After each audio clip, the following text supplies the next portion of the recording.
이제 오늘부터 여호수아서에 대해서 살펴보려고 하는데요. 이 여호수아서는 말씀을 이렇게 시작합니다. 1장 1절 여호와의 종 모세가 죽은 후에, 그러니까 이게 어떤 의미를 가지고 있는지를 먼저 살펴봐야 되는데요. 그 성경에 보면 이제 바로 앞에 나옵니다. 신명기 34장에도 모세의 죽음을 기록하고 있는데요. 그게 신명기 34장 5절입니다. 이에 여호와의 종 모세가 여호와의 말씀대로 모압 땅에서 죽어. 그 모세의 죽음을 이렇게 기록하는데, 그랬더니 8절을 보십시오. 이스라엘 자손이 모압 평지에서 모세를 위하여 애곡하는 기간이 끝나도록 모세를 위하여 30일을 애곡하니라. 물론 워낙 자기 민족을 위하여 수고하고 고생했던 지도자니까 그걸 기념하기 위한 측면도 있겠지만, 그런데 이스라엘 백성들 입장에서 이 모세의 죽음을 그 30일을 울고 또 울었다는 것은 그게 그만큼 그게 치명적이라는 뜻 아닙니까? 이스라엘 백성들에게 모세는 민족의 지도자라는 평가 그 이상입니다. 애굽의 노예 생활로 신음할 때 그들을 이끌고 홍해를 건너 자기 민족을 해방시킨 위대한 지도자가 모세였고요. 그뿐입니까? 이후에 광야에서 너무나 혼미한 혼란한 시간을 보냈을 때 그는 하나님의 말씀을 의지해 가지고 이스라엘 백성들을 정확하게 인도해내던 그런 민족의 지도자예요. 그러니까 그 혼란스러운 광야길에서 이스라엘 백성들 입장에서 모세는 나침판이에요. 어디로 가야 될지 어떻게 해야 될지 알 수 없는 그때에, 그래서 나머지 백성들은요 그냥 그렇게 많이 고민 안 해도 됩니다. 모세만 바라보고 가면 돼요. 제가 옥하는 목사님을 담임 목사님으로 모시고 있을 때 좋은 지도자들을 만나는 것은요 다른 갈등이 없다는 뜻이에요. 내 할 일만 열심히 하면 되는, 중고등부 사역만 열심히 하도록 그렇게 배려를 받을 수 있었던 건 좋은 지도자 그늘 아래 있었기 때문이거든요. 이스라엘 백성들을 그렇게 인도해 주던 모세가 죽어버린 거예요. 그리고 그 시점도 지금 이제부터가 중요하거든요. 이제 요단강을 건너서 본격적인 가나안 정복 전쟁이 지금 필요한데, 그 필요한 상황에서 모세가 죽었다는 것은, 그래서 그들이 30일을 애곡했다, 울었다, 슬퍼했다는 것은 어떤 의미로 보면은 이제 자기들 앞길이 너무나 캄캄한 그 절망의 눈물이었을 수도 있겠다, 제가 그런 생각을 해보았습니다. 제가 이번 2학기에 이 여호수아서를 살펴봐야 되겠다 생각한 것, 사실은 이제 준비하던 게 따로 있었습니다. 다른 말씀을 준비하다가 여름에 제가 이제 이 여호수아서로 바꾼 이유가 있는데요. 지금 이스라엘 백성들이 이 장래에 대한 두려움과 불안 이런 것 때문에 모세가 죽었을 때 30일을 애곡했던 것 같은 그런 상황이 오늘 2023년 우리 대한민국을 위시한 모든 이 사회와 시대가 겪는, 저는 두려움이라 생각합니다. 모두가 두려운 상황이에요. 이번 여름에 많은 분들이 그러시더라고요. 제가 60대 어른들 모임에서 그런 얘기를 나누다 보니까 60평생에 올해만큼 더웠던 적이 처음이라 그러더라고요. 그런 즈음에 기사를 제가 봤는데요, 이게 이제 시작이랍니다. 내년은 더 덥다는 전망이에요. 그래서 이제 어느 유엔 사무총장이었던가 어떤 분이 이제 열대 시대로 이제 진입했다, 지구가, 그런 글을 제가 얼핏 본 기억이 나거든요. 그런가 하면은 우리 모두가 두려운 게, 지금 이 시대의 변화 속도가 너무 빨라요. 멀미가 나요. 너무 어지럽습니다. 제가 1년에 한 번 미국에 갈 때마다 놀라요. 타락의 속도가 점점 가속이 붙는 것 같아요. 이번에는요, 제가 이제 미국 국내 비행기를 예약을 하려고 이제 검색을 했더니, 거기에 이제 당연히 이제 미국 우리나라도 그렇고 이제 비행기를 타면 신원 확인을 철저하게 하지 않습니까? 거기에 이제 여러 검사하는 것 중에 거기에 이제 성별 표시, 기본이잖아요. 그걸 이제 젠더 이렇게 이제 돼 있는데, 당연히 이제 두 가지잖아요. 남성, 여성. 그래서 이제 미국 서류니까요, 메일, 피메일.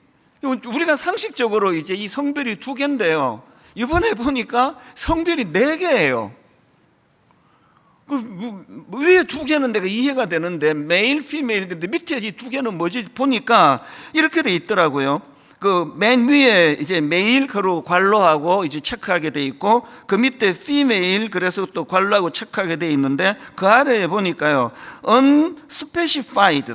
그래서 제가 사전을 찾아봤더니 이게 이런 뜻이랍니다. 명시되지 않은, 지정되지 않은. 신생합니까? 지금 이 사람이, 비행기 탄 사람이 지금 남자인지 여자인지가 아직 그 명시가 되지 않은 상태래요. 그리고 마지막에 네 번째 칸에 이렇게 되어 있습니다. undisclosed. 헬라어 아닙니다. undisclosed. 이것도 사전적인 뜻을 보니까요, 그 밝혀지지 않은, 비밀에 붙여진 이런 뜻이래요. 그래서 이제 그 체크 네 번째 하면 내 성별을 묻지 말라는 거예요. 비밀에 붙이겠다는데, 이게 전 되게 좀 코미디처럼 느껴졌습니다. 제가 오늘 이제 광고로 여러분 제가 남자인지 여자인지 궁금해하지 마세요. 나는 내 성을 비밀에 붙이겠습니다. 그러면 이게 비밀에 붙여지나요, 이게? 제가 보기에는 이거 완전 코미디인데, 미국 사람들은요 이게 너무 진지하게 체크하는 거죠. 이게 참 저를 두렵게 했어요. 어느 해에 가보면 멀쩡한 남자 여자 화장실 그 막 또 공사한다고 다 뜯어 고치지를 않나. 그래서 스타벅스 같은데, 제 아내가요 스타벅스 갔다가 여자 남자가 막 같이 뒤섞여 줄 서는 거 보고 너무 민망해가지고 화장실을 못 갔어요. 이게 이제 50대 이후에 사람들이 가지고 있는 그런 그 고정관념인데요, 미국은 이제 그걸 다 화장실을 고쳐가지고, 스타벅스 같은데 가보시면 이게 또 참 저는 잘 이해가 안 되는 이런 일들이 지금 굉장히 많이 일어납니다. 그러고 한국에 돌아와가지고 미국 교포, 미국에서 어릴 때부터 자란 영어가 오히려 좀 서툰다 하는 이런 분인데, 이분이 외국에서 한 얼마를 생활하고 났더니 미국이 완전히 다 달라져 버려, 이상해졌다는. 그래서 이분 말이 자기 영어가 훨씬 편한 분인데 미국에 안 가고 싶다는 거예요. 너무 생소하고 너무 낯설고. 왜 우리가 두렵습니까? 이 시대가 도대체 우리 자녀 세대쯤 되면 이 가정이 남아 있을까? 많이들 전망하잖아요. 이제는 그 패밀리라는 단어가 사전에서 사라질 것이다, 그런 이야기들도 막 하잖아요. 이게 두려운 거죠. 저는 목회자니까 또 두려운 게 있어요. 이렇게 지금 타락해가는 이 시대인데 거기에 또 우리 젊은이들이 당연히 물들어가는데, 교회가 너무 무기력하잖아요. 저는 목사로서 그 자괴감을 느낄 때가 많습니다. 내 정체성은 뭐지? 난 뭐 하는 사람이지? 이렇게 설교 준비하고 맨날 떠들어대는데 요 안에서만 제가 떠들고 앉아 있는 거지, 제가 무슨 영향력을 지금 이 시대에 미치고 있느냐고요. 교회가 무기력한 거. 그래서 저는 막 교회에서 아무것도 아닌 거 하고 싸우는 그런 교회를 보면 막 분노가 생겨요. 지금 이럴 때냐고요. 지금 모두가 십자가의 은혜 아래에서 정말 이 시대와 우리 젊은이들이 지금 너무너무 혼란스럽잖아요. 아니 무슨 성별을 4개나 갖다 붙여놓고, 그리고 또 아까 만났던 그 교포가 또 하는 이야기가요, 미국이 이제는 우리가 남자를 he, 여자를 she 이렇게 표현하는데, 요즘에는 이 성 구분하지 않기 위해서 they라고 부른대요. they, 단수인데 they라고 부른대요. 어떻게 되는지 모르겠습니다. 이제 그 수능 문제 다 고쳐야 될 것 같아요. 그게 너무 두려운 거죠. 도대체 이 시대는 어떻게 되고, 저는요 이번 여름을 보내면서 진짜 이제 말세가 오는 건가? 인간들 하는 짓을 봐도, 또 지금 이제 막 여러 현상들을 봐도, 태풍 이런 거를 봐도, 그래서 저는 마음이 많이 두려운 거죠. 그래서 이제 오늘 이 본문에서 여호수아서가 말씀 시작을 여호와의 종 모세가 죽은 후에 이렇게 시작하는 건 이게 위기로 시작한다는 거죠. 그 30일을 우는 거예요. 30일을. 미래가 불투명하고 나침반처럼 자기를 인도하던 지도자는 죽어버렸고, 이 절망으로 시작하는 게 여호수아서인데요. 제가 이번 여름에 제가 왜 이제 여호수아서를 2학기 때 살펴봐야 되겠다고 생각을 했냐 하니까 여기에 제가 가슴 벅찬 대안을 제가 찾았거든요.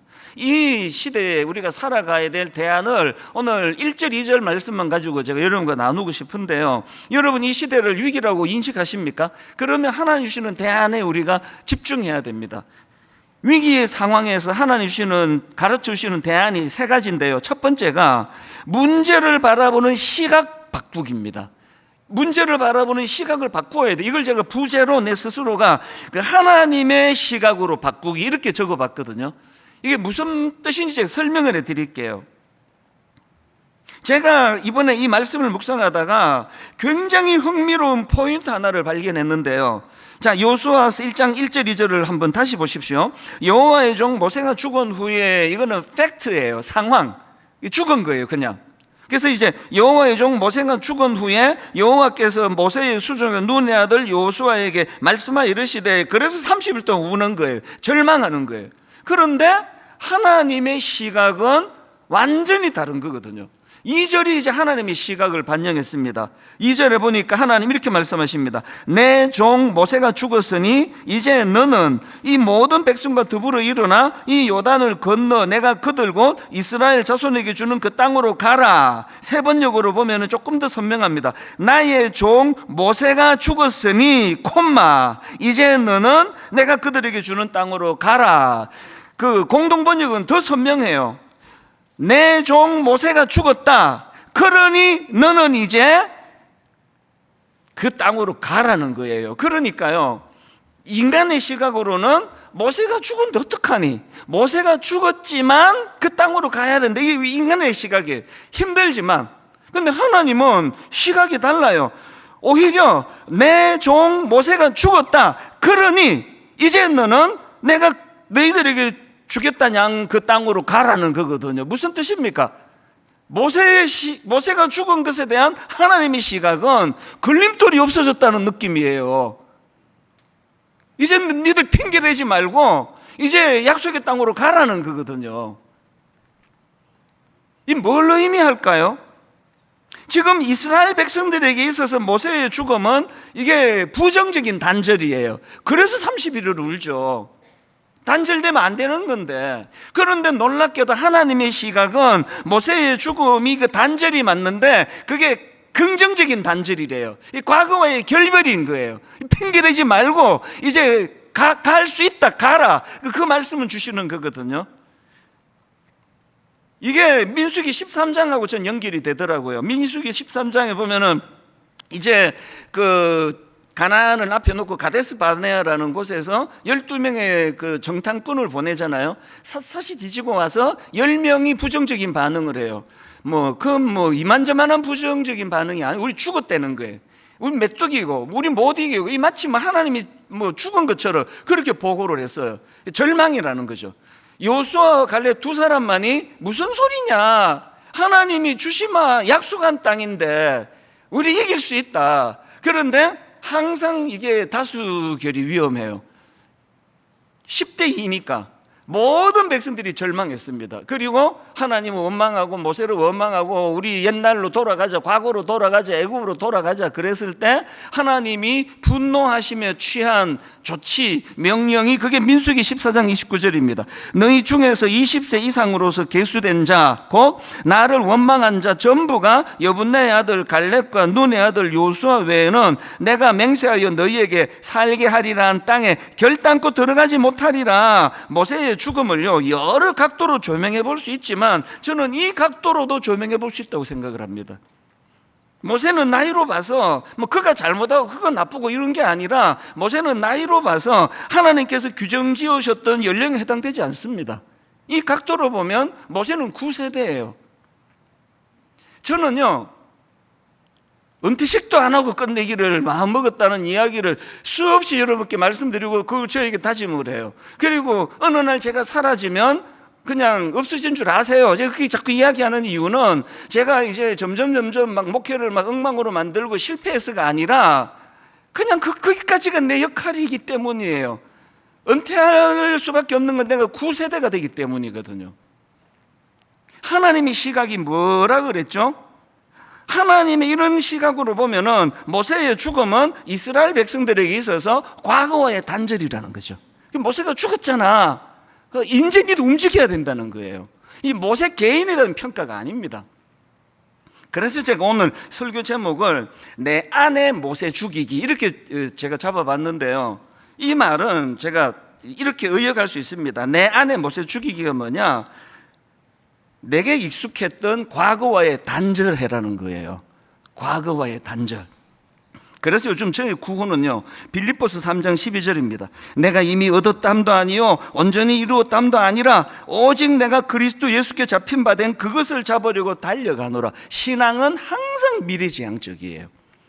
그래서 저는 이것을 분당 우리 교회에다가 적용하기를 원하는데요. 이제 분당 우리 교회는 이제 제2의 창립을 저는 선언하고 싶어요. 9월 1일이 2023년 9월 1일이 창립 1주년의 첫날이 되기를 바라요. 지나간 모든 것들, 그것이 좋은 일이든 그것이 나쁜 일이든 그것이 좋은 일이면 전통은 계속 이어져요. 우리가 그것을 뭐 애쓰지 않아도 이미 우리 교회 갖고 있는 좋은 거는 저절로 그거는 따라와요. 그러나 맨날 허구나 우리 교회는 이게 좋잖아. 이거가 얼마나 우리에게 좋은 거야. 이렇게 하고 있으면 그건 하나님의 뜻이 아니에요. 제가 이제 뭐 모든 교회가 다 이제 1월 첫 주가 되면 이제 새 교역자를 청빙을 하잖아요. 그래서 이번에 목사님 3분이 새로 오셨고 전도사님 2분이 새로 오셨고 이제 모든 교회가 다 그래요. 근데 저는요, 이제 1월 첫 주일 날 새 교역자들이 부임하기 전에 그 전주나 혹은 12월에 전체 기존 교역자들을 모아놓고 제가 항상 하는 경고가 있습니다. 새로운 그 목사님 앉혀놓고 이런 말 절대 하지 마라. 분당 우리 교회는 이런 교회야. 이런 말 절대 못하게 해요. 이찬수 목사님은 이런 분이야. 그런 말 절대 못하게 해요. 나도 나를 모르는데 자기가 나를 어떻게 안다고 그래. 그리고 이 사람이 알고 있는 이찬수 목사는 그게 새로운 사람 입장에서 작년에 알던 그 목사예요. 저는 변하고 있습니다. 변하기를 원해요. 고착시키지 말라는 거죠. 성가대에 지금 누가 새로 들어왔는데 절대 이런 얘기 하지 마세요. 우리 성가대는 말이야 이런 성가대야. 절대 그렇게 말하면 안 돼요. 이게 지금 하나님의 시각이에요. 모세가 죽었다. 과거와의 결별을 이야기하는 거거든요.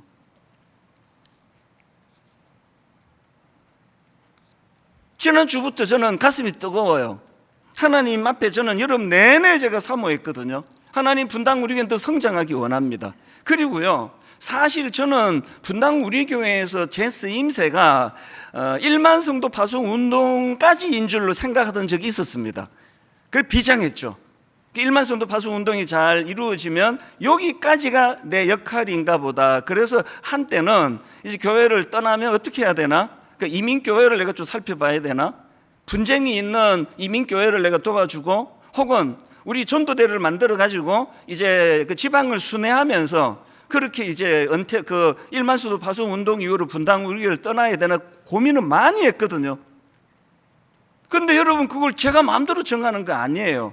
종은 그 쓰임새가 주인이 필요할 때까지잖아요. 그래서 제가 하나님께 여름에 진짜 사모했습니다. 저는요, 정말 분당 우리 오래 있기를 원해요. 그러니까 하나님께 매달렸죠. 하나님, 저에게 여전히 분당 우리 교회에 쓰임새가 있기를 원합니다. 그저 내가 개척했으니까 나는 70살까지 나는 안 떠날 거야가 아니라 하나님 앞에 종으로 제가 쓰임새가 있기를 원합니다. 그렇게 하나님께 애타게 이번 여름에 갈망을 했더니 진짜로 이제 하나님께서 주신 게 이 여호수아 말씀이에요. 네가 했던 모든 지난 21년간을 다 단절해라. 그리고 새로 시작해라. 그래서 여러분, 저 이제 분당 우리 교회 안 떠나기로 마음에 확정을 했습니다. 여러분, 지금 이거 곤란하네. 내 기도가 부족했나? 이런 분 안 계시겠죠? 그게 그러나 그 쓰임새가 6개월 뒤가 될지 1년 뒤가 될지는 하나님만 아시고, 그게 저는 그저 하나님께 갈망하며 구할 뿐이에요. 여러분 모두에게도 저는 이렇게 살기를 원합니다. 여기 지금 뭐 사업을 성공해가지고 뭐 비즈니스 잘하고 계시는 분, 그거 이제 뭐 나 죽을 때까지 여기서 그냥, 그런 생각 진짜 위험한 생각이에요. 모세는 죽어야 돼요. 모세가 죽고 하나님은 이제 모세가 죽었잖아. 그러니까 이제 니들이 목표라는 땅으로 가야 돼. 우리는 자꾸 이제 이 시각이 없다 보니까 뭐 아픈 일이 있고 어려운 일이 있으면 맨날 상처받고 낙심하고 절망에 빠질 것 뿐이거든요. 그게 부정적인 단절로만 생각하기 때문이라는 거죠. 그래서 저는 이제 오늘 이 본문 말씀을 가지고 교회적으로도 이제 모세가 죽었으니라는 이것이 과거와의 단절, 그래서 분당 우리 교회는 창립 1주년이 된 마음으로 모든 지나간 과거들을 다 잊어버리고 좋은 거는 전수가 될 거예요. 그래서 우리 교회가 진짜 하나님이 목표로 하시는 그곳을 향해 꿈꾸며 나아가는 새로운 한 해가 되기를 바랍니다. 그런가 하면은 여러분, 우리 개인도 마찬가지예요. 여러분 너무너무 의지하던 그 무엇이 사라졌습니까? 여러분에게 이스라엘 백성들이 30일을 울고도 또 울 만큼 절망하게 만드는 어떤 아픔을 겪고 계세요? 이제 여러분 그 아픔은 이해가 되는데요, 그러나 또 다른 시각을 보셔야 돼요. 이것이 하나님 보시기에 이제 이것들과 결별하고 새로운 도전을 위한 하나님의 배려는 아닌지, 여러분의 낙심을, 뭐 예를 들면 회사에서 쫓겨났나요? 실직당했습니까? 뭔 억울한 일이 있습니까? 억울한 일을 억울한 일로만 가지면 뭐하러 예수 믿느냐고요. 여러분의 그 억장이 무너지는 억울한 일이 오히려 여러분의 미래를 향한 도전의 재료가 되기를 주님 이름으로 축복합니다. 이게 믿는 우리들이 고백해야 되는 모세가 죽은 이후예요. 그런가 하면 두 번째로 이 위기의 상황에서 기억해야 될 게 뭐냐 하면은, 여러분 모세가 죽은 후에와 같은 절망적인 일이 찾아오면 그때는요, 우리가 의지하는 대상을 점검하고 우리가 의지하는 대상을 교체할 때예요. 제가 모세의 죽음과 관련해서 그 제 마음의 지침으로 삼는 성경 구절이 하나 있습니다. 신명기 34장 5절 6절입니다. 이에 여호와의 종 모세가 여호와의 말씀대로 모압 땅에서 죽어, 여기 또 모세가 죽는 게 나오죠. 그 다음 6절입니다. 벳볼 맞은편 모압 땅에 있는 골짜기에 장사되었고, 그 다음 보세요. 오늘까지 그의 묻힌 곳을 아는 자가 없느니라. 이게 여러분 내 목회 마지막이 되기를 저는 기도해요. 아까 말씀드렸잖아요. 왜 은퇴식을 안 한다고요? 그리고 왜 제가 은퇴하고 나면은 여러분 뇌리에서 잊혀져야만 되느냐고요? 지금 모세가 죽었더니 30일을 울고불고 난리가 난 이 백성들에게 지금 하나님이 취하신 조치를 보세요. 오늘까지 그의 묻힌 곳을 아는 자가 없느니라. 그래서 오늘 설교 제목이 내 안에 모세 죽이기에 또 다른 의미는요, 하나님보다 더 의지하는 것 없애기예요. 하나님보다 더 의지하는 걸 없애는 계기로 여러분의 그 모세가 죽은 후에라는 아픔을 승화시켜야 돼요. 오늘 본문과 비슷한 상황이 펼쳐지는 것이 있는데 이사야서 6장입니다. 자, 6장 1절입니다. 우시야 왕이 죽던 해에, 이 비슷하잖아요. 뭐 우시야 왕은 뭐 모세급은 아니지만 그래도 이스라엘 백성들 입장에서는 엄청 의지하던 왕이에요. 우선 정치를 잘했습니다. 16살이라는 어린 나이에 왕으로 등극해가지고 52년을 장기 집권을 한 왕인데, 우시야가요, 그 하나님 앞에서 인정을 받고 백성들에게 인정받던 그 왕이에요. 정치를 잘해가지고 역대하 26장 8절 9절입니다. 암몬 사람들이 우시야에게 조공을 바치매 우시야가 매우 강성하여 이름이 애굽 변방까지 퍼졌더라. 우시야가 예루살렘에서 성 모퉁이 문과 골짜기 문과 성구비에 망대를 세워 견고하게 하고, 막 52년 그렇게 오래 통치했던 왕이 정치까지 잘했으니까. 그런데 그 왕이 죽어버렸어요. 뭐 백성들이 뭐 모세만큼은 아니지만 너무 많이 힘든 상황이에요. 두려워했던 상황인데, 놀랍게도 그 상황에 이사야 선지자가 뭘 했냐 하니까 그는 성전을 찾았습니다. 그래서 이거를 6장 1절을 세 번역을 한번 보십시오. 우시야 왕이 죽던 해에 나는 높이 들린 보좌에 앉아 계시는 주님을 배웠는데 그의 옷자락이 성전에 가득 차 있었다. 공동번역. 우시아 왕이 죽던 해에 나는 여호와께서 더 높은 보좌에 앉아 계시는 것을 보았다. 뭘 말씀드리고 싶은지 아십니까? 여러분, 의지하던 우시아 왕이 죽었습니까? 그때는요, 여전히 살아계신 하나님이 우리 인생을 주관하시는 왕으로 보좌의 좌정에 계신다는 걸 확인해야 할 때예요. 옛날에 그 CCC에서 그 전도지 같은 갈 때 이제 의자 그림으로 했던 그 기억이 나거든요. 그래서 이제 그림에 내 마음에 가장 중요한 하트에 의자가 있는데 예수 믿기 전에는 거기에 내 자아가 앉아 있어요. 그러다가 예수 그리스도 영접하면 내 마음의 보좌에 예수 그리스도가 앉아 계시는데, 저는 이걸 이제 우시아 왕을 가지고 상상을 해본 거예요. 많은 사람들이 의지하던 그 왕이 죽었습니다. 그랬을 때 이사야처럼 뭘 우리가 찾아야 돼요? 인간 왕, 의지하던 왕은 죽었지만 오늘도 여전히 내 삶, 우리 민족의 삶의 왕좌에 앉아 계시는 왕이신 그분만 살아계시면 되는 거예요. 여러분, 우시아 죽어도 괜찮고요, 모세 죽어도 괜찮고요, 이찬수 목사 내일 갑자기 사라져도 괜찮고요. 그래서 저는 그런 생각을 해요. 제가 이제 은퇴하고 이대 목사님이 여기 왔을 때 그때 나타나는 상황이 그게 저의 성적표라고 생각해요. 지금은 이거 성적표 아닙니다. 제가 사라지고 교회가 흔들거리면 저는 F예요. 이건 뭐 하나님 앞에 손 들고 서 있어야 되는, 벌 받아야 될 점수예요. 제가 사라지고 누가 이 교회의 이대 목사로 오든지 간에 여전히 이 교회의 주인이신 예수 그리스도, 그분이 왕좌에 앉아 계신다면 안심할 수 있다는 거죠. 그래서 이사야는요, 그 우시아 왕이 죽던 해라는 그 위기를 그가 인생의 전환으로 쓰잖아요. 그래서 그가 이 이사야 6장 1절로 말미암아 그가 하나님의 보좌에 앉으신 하나님의 영광을 보고 그 다음에 이제 사명을 받잖아요. 누가 우리를 위하여 갈고, 그때에 이사야가 말합니다. 내가 여기 있사오니 나를 보내소서. 사회적으로 위기인데 이사야는 그것이 자기 인생을 정리하는 도구가 되더라는 거죠. 여러분, 다시 말씀드립니다. 여러분 인생에 어려운 일이 찾아오고 위기가 찾아오고 그렇게 의지하던 모세 같은 사람이 죽어버리면 그때는요, 의지하는 대상을 교체해야 된다는 걸 기억하셔야 됩니다. 그래서 저는 이 시편 56편 3절이요, 내가 두려워하는 날에는 내가 주를 의지하리이다. 의지하는 대상을 교체하는 거죠. 우시아 왕에서 여전히 보좌에 계신 그 하나님을 의지하는 것으로.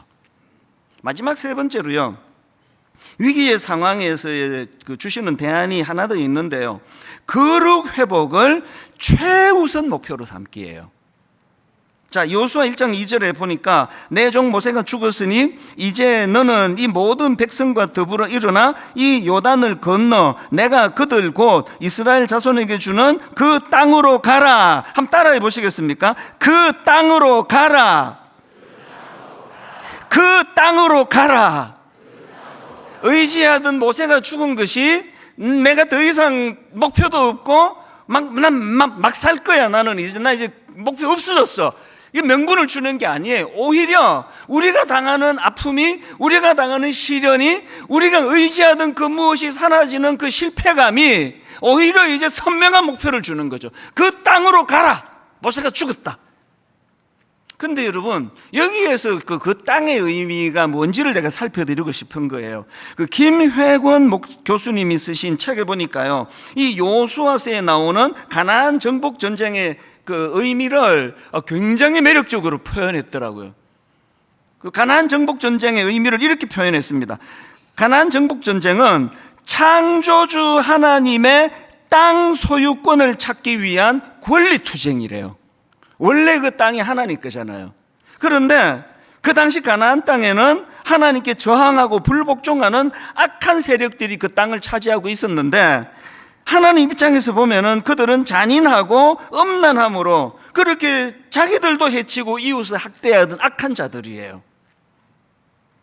그랬기에 여호수아서는 이제 하나님의 땅에서 온갖 야만적인 만행을 저지르는, 그래서 그 땅을 더럽히는 인간들을 추방하는 전쟁이다, 이렇게 의미 부여를 했어요. 그리고 그 김혜건 교수님이 여호수아서의 중심 메시지를 세 가지로 제시했는데 역시 학자답게 딱딱 전곡을 짚은 거예요. 그 첫 번째 여호수아서의 중심 메시지가 뭐냐? 가나안 땅 정복의 신학적 근거를 설명해 놓은 것이다. 두 번째, 약속의 땅을 계속 차지하는 데 필요한 이스라엘의 부단한 순종, 이것을 기록해 놓은 것이고, 마지막 세 번째가 불순종으로 땅을 잃을 수도 있다는 무서운 경고, 이게 여호수아서의 핵심 메시지래요. 저는요, 이 세 번째 주제인 이스라엘 백성들도 불순종으로 그 땅을 잃을 수도 있다는 무서운 경고라는 이 말씀이 굉장히 두렵게 들려졌습니다. 이스라엘 백성들에게 있어서 가나안 땅은 하나님께서 허락하신 약속의 땅이에요. 그러나 비록 그것이 하나님이 허락하신 약속의 땅이지만, 그러나 그 땅은 언제든지 상실할 수 있는 조건적인 약속이라는 거예요. 그 내용을 한번 들어보십시오. 이스라엘 백성들은 가나안 원주민들을 축출하고 패퇴시키는 하나님 주도의 전쟁에 용병처럼 참여하지만, 이스라엘 백성 자신도, 잘 들어보세요, 이스라엘 백성 자신도 동일한 이유로 땅을 상실할 수 있다는 사실이다. 그리고 그 다음 들어보십시오. 이스라엘은 원주민들을 추방하거나 종으로 복속시킬 때마다 만일 그들도 악한 가나안 7 부족의 발자취를 따른다면 그들 또한 같은 운명에 처하게 될 것임을 귀가 딸토록 듣는다예요. 우리는요, 자꾸 우리 좋은 대로 성경을 읽기 때문에 약속의 땅, 그거는 뭐 운명이다, 우리는 가나안 땅을 차지할 수밖에 없다, 이렇게 봤지만 그게 아닙니다. 이 여호수아서를 통해 우리가 주목해야 되는 것은 이스라엘이 원주민들을 추방하거나 종으로 복속시킬 때마다 만일 그들도 악한 가나안 7 부족의 발자취를 따른다면 그들 또한 같은 운명에 처하게 될 것임을 귀가 닳도록 듣는다. 저는 이 말씀이 너무 두려워요. 왜? 현실이 일어나니까요. 미국 기독교 국가였습니다. 지금도 그렇고요. 지금 미국에서 벌어지고 있는 상상을 초월하는 성적인 타락과 문란과, 저는 그래서 분명히 말합니다. 우리 세대는요, 인간의 그 가장 기본적인 질서를 깨트린 첫 번째 세대가 될 겁니다. 남자, 여자, 거기다가 네 번째를, 4가지 이성을 만들고, 그 남자가, 그 여자가 he, she를 they로 부르게 만드는 하나님 앞에서 악한 1세대가 될 거라고 생각합니다. 지금 예수 믿는 우리가요, 가나안 정복의 여호수아서를 이제 목사님이 하신데, 이야 신나겠다, 이제 막 매주일마다 이 산지를 내게 주소서 찬양 부르고 꿈을 꾸고 사업이 번창하고 장사가 잘 되고, 이제 분당 우리 교회는 이제 1만 손도 봐서 운동으로 떠나갔던 사람들 그 이상의 숫자를 하나님 주시고 대교회가 되고, 이런 꿈을 꾸면서 여호수아서를 보신다면요, 그거는 악한 생각입니다. 여호수아서는 내 지경을 넓히고 땅을 넓히는 그런 전쟁이 아니라 거룩과의 싸움이에요. 거룩을 추구하는 거예요. 우리도 그 악한 이방인들과 같이, 원주민들과 같이 타락하고 도덕적으로, 윤리적으로, 영적으로, 성적으로 문란하게 살면 언제든지 너희들도 추방될 수 있다는 이 말씀을 두려움으로 받는 게 여호수아서예요. 그래서 저는요, 여호수아 3장 5절 이 말씀을 늘 기억해야 한다 생각합니다. 여호수아가 또 백성에게 이르되 너희는 자신을 성결하게 하라. 너희는 자신을 성결하게 하라. 여호와께서 내일 너희 가운데 기이한 일들을 행하시리라. 지금 전쟁을 앞두고 하나님의 오다를 보세요. 너희는 지금 전쟁으로 칼을 준비해라, 창을 준비해라, 군사를 길러라, 이게 아니에요. 성결하래요. 거룩하래요. 전쟁은 내가 한다는 거죠. 너희는 거룩해라. 너희는 스스로 성결해라. 여호수아가 또 백성에게 이르되 너희는 자신을 성결하게 하라. 여호와께서 내일 너희 가운데 기이한 일들을 행하시리라. 우리의 목표는 교회 키우는 거 아닙니다. 우리의 목표는 교회가 거룩해지는 거예요. 여러분의 목표가 사업 키우는 거 아닙니다. 여러분의 목표는 악한 이 세상에서 거룩을 유지하는 거예요. 그래서 여기 이제 다음 주에요, 지금 만들고 있습니다. 여기 아주 예쁘게 거룩과 성수, 이렇게 이제 다음 주에 나올 거예요. 거룩과 성수. 이번 2학기뿐만 아니라 우리 삶의 목표가 되기를 원해요. 성숙은 거룩해지는 것이고 거룩을 추구하는 게 성숙이에요.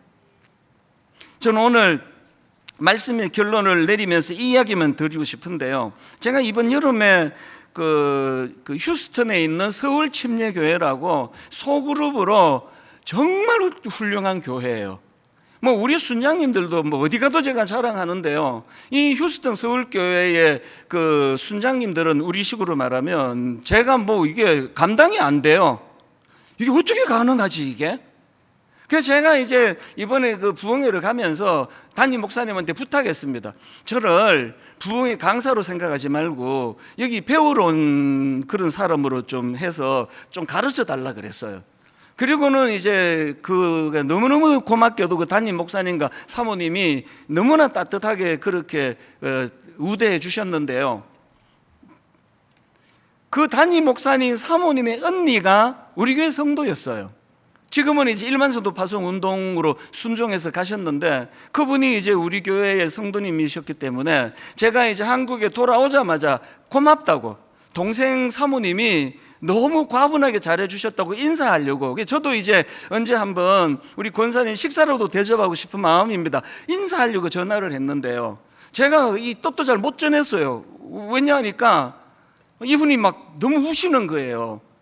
처음에는 이제 잘 못 알아보시고 그러다가 저 이찬수 목사입니다 그랬더니 그때부터 우시는데 막 이렇게 우시는 거예요. 그러면서 이제 이번에 요지가 막 계속 반복하시는 요지가 하나였습니다.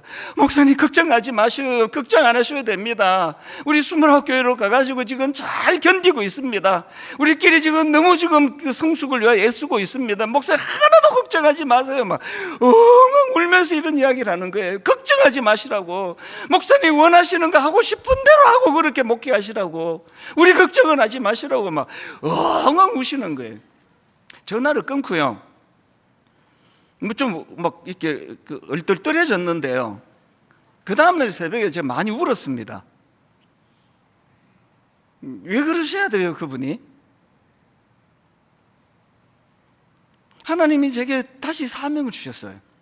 29교회로 가신 그 교회 담임 목사님과 성도님들이 이제 저렇게 애를 쓰고 내 어떤 본능을 따라 내 유익을 따라 살지 않으려고 저렇게 애를 쓰면서 목사님 걱정도 하지 마세요 우리는 그러면서 그렇게 호소하고 있는데, 그래도 우리가 애미교회잖아요. 애미교회. 제가 담임 목사로서 그분들한테 누를 끼치는 짓을 하면 안 되잖아요. 분당 우리 교회가 더 건강해야 될 이유가 여기에 있잖아요. 제가 하나님께 약속했습니다.